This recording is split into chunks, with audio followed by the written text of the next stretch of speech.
एक कोई न्यूज छपी थी हमारा, तो दिल दहल गया था उस न्यूज को पढ़ करके। जब बेटा को फोन लगाया कि तुम्हारी माँ खत्म हो गई, तो वो बापू से बोला, पापा हम छुट्टी नहीं ले सकते हैं, हमारी नौकरी चली जाएगी, हम रुपया भेज रहे हैं, तुम अंत्येष्टि करवा लेना।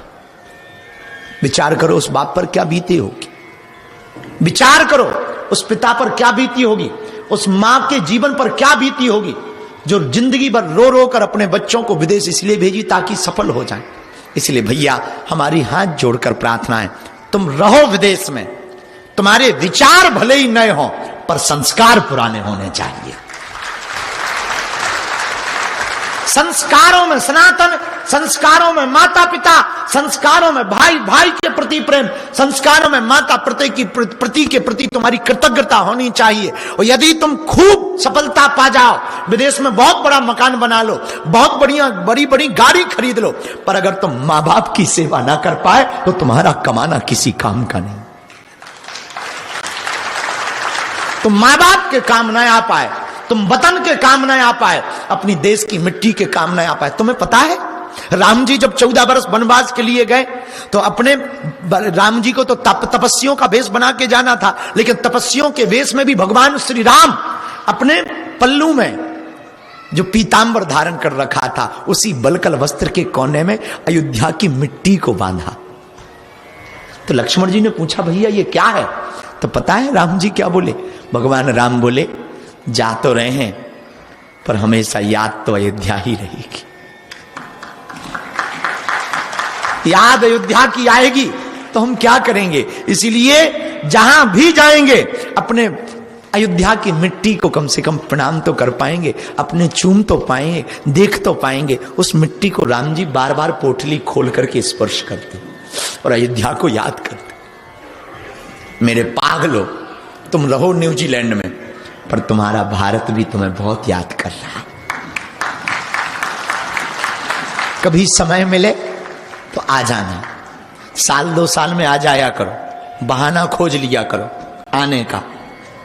कभी मां से मिलने का बहाना खोज लिया करो, कभी भाई से मिलने का बहाना खोज लिया करो, कभी रक्षाबंधन का बहाना खोज लिया करो कि चलो राखी बांधा है, इस बार की राखी भारत में मनाएंगे। कभी होली का बहाना खोज लिया करो। और कोई बहाना ना मिले, तुम कहो कि हमारा परिवार बहुत विचित्र। कल जब हम रात को बैठे थे तो एक बालक जो संगीत में बैठा है वो यहीं रहता, वो कहता हमें अपनों ने बहुत धोखा दिया। हम मानते हैं, याद रखना जिसने तुम्हें धोखा दिया वो अपना है ही नहीं।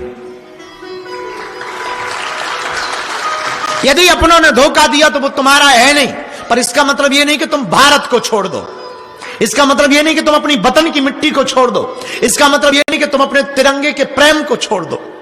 भगवान राम से सीखो। राम जी लंका में खड़े हैं, सोने की जगमगाती हुई लंका है। लक्ष्मण जी पर्वत के ऊपर खड़े होकर के राम जी से हाथ पकड़ के कहते, प्रभु भैया देखो देखो कितनी सुंदर है लंका, कितनी चमचमा रही है। आहा, राम जी ने पता है क्या कहा? अपि स्वर्णमयी लंका। लक्ष्मण ये लंका सोने की है, हम मानते हैं। अपि स्वर्णमयी लंका न मे लक्ष्मणा रोचते। है सोने की पर हमको प्रिय नहीं लग रही। बोले क्यों? जननी जन्म भूमश्चा स्वर्गादपि गरीयसी। लंका सोने की है लेकिन हमको अच्छी नहीं लग रही। हमारी अयोध्या भली सोने की नहीं है, पर लक्ष्मण वो पुरानी गलियां, वो सरजू का किनारा, वो पिता की गोद में बैठना, वो कौशल्या मां के हाथ से भोजन करना, वो चारों भाइयों का खेलना, वो मित्रों के साथ अयोध्या में डोलना, हमको तो वही याद आता है। न्यूजीलैंड के पागलों, याद रखना, अपने बीते हुए पल को कभी मत भूलना। अपने बीते कल को तुम कभी मत भूलना। जिंदगी में बहुत बड़ा बनना, पर अपने बीते पल को मत भूलना। वो पुरानी गलियां, वो रातों के अंधेरे। आजकल के बच्चे क्या जाने सुख लाइट जाने का और आने का। लाइट जाने और आने का सुख तो हमारे गांव में था। लाइट जाती थी तो शोर मचा के बाहर निकलते थे, आती थी तो शोर मचा के अंदर आते थे। क्या जाने बुआ का सुख, रक्षाबंधन पर पिताजी के भाग की मिठाई खा लेना, उनके हिस्से की मिठाई खा लेना। और रिश्तेदार आने और जाने का सुख तुम्हारे बच्चे क्या जाने। रिश्तेदार आने और जाने का सुख तो हम लोग जानते हैं भैया। जब जाते थे तब इस मुंह ताक में रहते थे, रुपया कितने देंगे, हाँ हाँ 5 का मिलेगा या 10 का मिलेगा। रिश्तेदार आने से ज्यादा इस बात का इंतजार करते थे कि जा कब रहे, हाँ, क्योंकि उसमें और ज्यादा कुछ सुख नहीं, ये सुख था कि ये मिलेंगे। अब वो 5 का 10 का नोट दे जाते थे, 10 ही दिए, अगली बार तो 20 का नोट दिया था। ये तुम्हारे बच्चे क्या सुख जाने। बुरा ना मानना, अपने बच्चों को अपनी संस्कृति से जोड़े रहना। बीच बीच में इन्हें भारत लाके ना वो पुराने दिन याद कराते रहना। वाले बच्चे जितने युवान हैं, भाई बहन बैठे हैं, एक बात बहुत कान खोलकर समझ लो। तुम्हारे माँ बाप ने इसलिए नहीं भेजा तुम्हें किराया उठाकर, कर्जा उठाकर, कि तुम वहां जाकर के अपनी नई दुनिया बनाओ। इसलिए भेजा है कि वहां कुछ बन जाओ ताकि तुम्हारी दुनिया में हम सम्मिलित हो। और तुम फ्रीडम के नाम पर, मॉडर्न जमाने के नाम पर माँ बाप को भूल जाते हो। भैया क्या बीतती होगी उस माँ पर जिसने तुम्हें जन्म दिया, क्या बीतती होगी उस पिता पर जो रातों भर तुम्हारे लिए काम करता रहा, क्या बीतती होगी तुम्हारे परिवार पर। तुम खूब सफलता पालो, तुम खूब मित्र बना लो, बहुत फ्रेंड सर्कल बना लो, पर याद रखना जब रक्षाबंधन आती है तब भाई की कलाई पर क्या बीतती होगी, या तुम्हारी बहन पर क्या बीतती होगी, या तुम्हारी मां पर। हमको तो बहुत तरस आता कई बार। भारत में बहुत लोग एक उत्सुकता रखते हैं, भारत के लोग, हमको विदेश जाना है, बच्चों को विदेश भेजना है। जाना चाहिए, बिल्कुल जाना चाहिए, हम जाने को मना नहीं कर रहे। बच्चों को विदेश भेजो, पढ़ाओ लिखाओ, पर प्रार्थना है इतना संस्कार दे करके भेजो ताकि वो लौट करके घर आ सके। आजकल इतने अनेक बच्चे हो गए हैं जो पढ़ाई लिखाई के नाम पर पढ़ लिख जाने के बाद न परिवार पर ध्यान देते, न मां पर ध्यान देते। तीनों माताएं जब सुनती हैं कि आखिर हुआ क्या है, तब हनुमान जी कहते हैं कि लक्ष्मण जी को शक्ति लग गई है, इसलिए हम पर्वत लेकर के, बूटी लेकर के जा रहे हैं ताकि लक्ष्मण जी के प्राण बच जाएं। पता है, तुरंत इतना सुनते ही कौशल्या तो शॉक्ड रह गई, कौशल्या मां को तो चिंता हो गई। लेकिन जैसे ही इतना कहा तत्क्षण सुमित्रा मां आगे आई और हनुमान जी का हाथ पकड़ के बोली, सुनो, तुम जाओ, बूटी ले जा पाओ तो ठीक है, ना भी ले जा पाओ तो चलेगा, पर राम जी से हमारी एक खबर कह देना कि लक्ष्मण चला गया तो चला गया, उसका खेद ना करे, पर बहू सीता को साथ लेकर जरूर आए और रावण का वध करके जरूर आए। हनुमान जी पूछते हैं कि मां तुम्हारा परिचय? वो कहती है मैं सुमित्रा हूं, मैं लखनलाल की मां हूं और मुझे लक्ष्मण से ज्यादा राम की प्रसन्नता प्रिय है। तो सुनो, कह देना राम जी से कि लक्ष्मण चला गया तो चला गया, लेकिन बहू रानी सीता को जरूर साथ लेकर के आए, सीता के बिना यहां पर वापस न आवे। इतना सुनते ही कौशल्या मां ने हाथ पकड़ा और बोले, हनुमान हमारी भी खबर कह देना। क्या कह देना जा करके कि तुम आओ या ना आओ, सीता आए न आए, पर लक्ष्मण को जरूर वापस भेजना। ये संस्कार है माताओं के। और मेरे पागलो, इन्हीं संस्कारों की वजह से राम राज्य की स्थापना की कल्पना हम लोग हमेशा करते रहते हैं। जिनकी माताएं इतनी संस्कारवान होंगी, उनके पुत्र कितने संस्कारवान नहीं होंगे। जरा विचार करना, जिनके माँ बाप संस्कारवान होते हैं उन्हीं की संततियां संस्कारवान होती हैं। धन्य है राम जी का चरित्र, धन्य। आशुतोष, तुमने पूछा कि कौन सी ऐसी चीज है जो असफलता में बाधक है, तो पहली चीज है कान भरने वालों से सावधान रहो। मंत्रा हर घर में रहती है, और हर घर में नहीं रहती तो फैमिली में तो रहती है। और फैमिली में रहे देवरानी जेठानी सासू मां बन के या ना रहे, पर मित्र मंडली में तो मंत्रा होती है। हाँ, हर मित्र मंडली में मंत्रा होती है। तो पहला तो कान भरने वालों से सावधान रहना, दूसरा अति स्वार्थ से सावधान रहना, वरना तुम्हारा हाल भी चींटी जैसा होगा, चींटी के जैसा 200 रुपया केजी में बिक जाओगे। जो क्राइस्ट चर्च का चीटा था वही हाल होगा। तीसरा, तुमने पूछा कि सफलता का उपाय क्या, कौन सी चीजों से बचना है। तीसरी बात बहुत प्यारी है, वो ये है पैसों से ज्यादा परिवार को बचाकर रखना।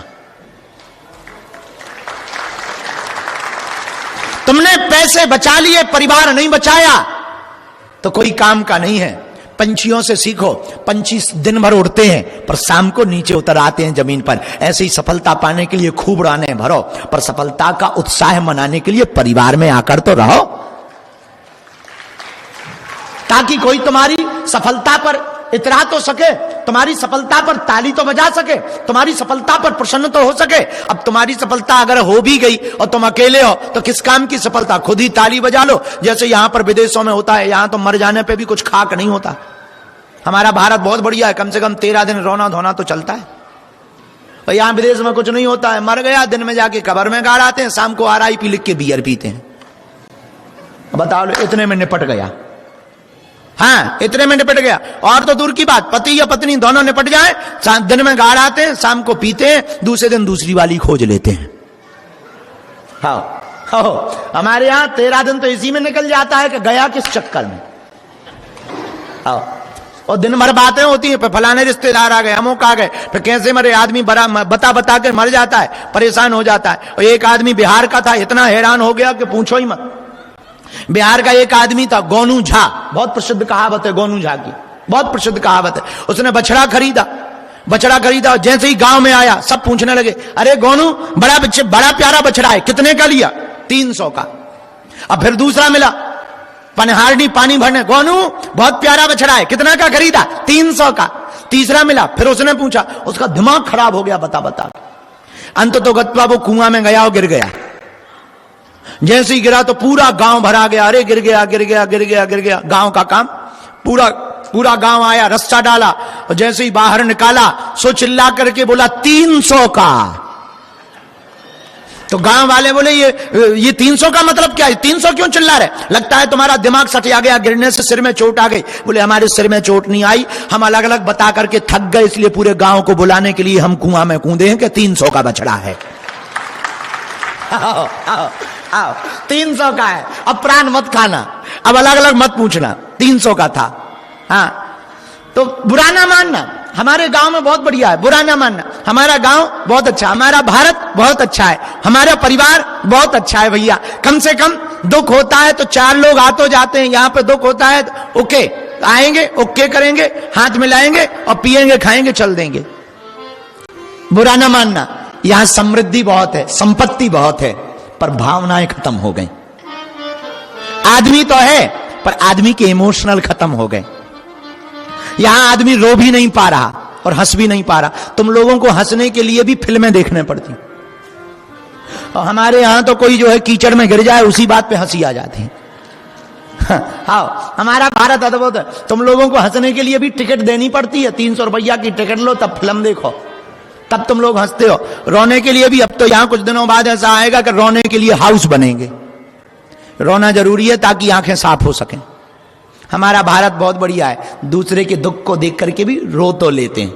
अब अंदर से रोएं बाहर से रोएं वो बात अलग है, पर कम से कम दुख में खड़े तो हो जाते हैं। परिवार हमारा अच्छा है भैया, बुरा ना मानना। पैसा सब कुछ नहीं होता, परिवार भी सब कुछ होता। राम जी की विजय इसलिए हुई क्योंकि राम जी ने पद को नहीं चुना, राम जी ने परिवार को चुना। और रावण की हार इसी में हुई, रावण ने पैसा चुना, परिवार को नहीं चुना, विभीषण का परित्याग कर दिया, इसलिए रावण की हार हुई। तो आशुतोष, अति स्वार्थ बहुत खराब है, अति स्वार्थ से बचो। और चौथी और अंतिम बात, कम बोलो। सफलता पानी है ना, पहले से बताओ मत, पहले विचार कर लो, क्रियान्वयन कर लो, फिर बताओ। पहले विचार, फिर कार्य, फिर प्रचार।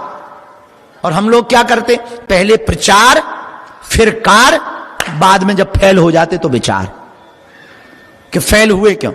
लेकिन करो उल्टा, पहले विचार फिर कार्य, बाद में प्रचार करो। और तुम प्रचार करो या ना करो, सफलता पा जाओगे तो अपने आप दुनिया को पता लग जाएगा। तुम्हारा ही एक प्रश्न और है कि सफलता में किन चीजों, सफलता पाने के लिए किन चीजों से बचना चाहिए, ये तो हो गया उत्तर। आपने दूसरी बात बहुत अच्छी पूछी, आप कथाओं में संकीर्तन करवाते हैं। जरा ये माइक ठीक कर देना, थोड़ा और ठीक कर दो, है ठीक ऑलरेडी।